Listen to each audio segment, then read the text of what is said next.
মানুষ যদি রমজানে কাউকে ইফতার করায়, আল্লাহ তাআলা তাকে 3টা পুরস্কার দান করবেন। 1 নাম্বার, তার গুনাহগুলো মাফ করে দিবেন। আল্লাহ তাআলা তার গুনাহগুলো মাফ করে দিবেন, তাকে জাহান্নাম থেকে নাজাত দিয়ে দিবেন। আর ওই রোজাদারের সমপরিমাণ নেকি আল্লাহ তাআলা তাকে দিয়ে দিবেন। রমজানের 2 নাম্বার কাজ হলো রাত্রিবেলা তারাবিহ।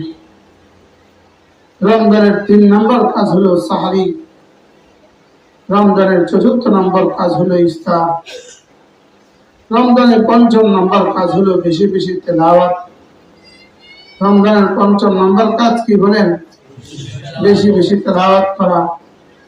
তাহলে রমজানের 5ম নাম্বার কাজ বেশি বেশি তেলাওয়াত করা। রমজানের সাথে কোরআন কারীমের নিবিড় সম্পর্ক আছে। রমজানেই আল্লাহ তাআলা কোরআন কারীম নাযিল করেছেন। রমজানেই আল্লাহ তাআলা কোরআন কারীম নাযিল করেছেন।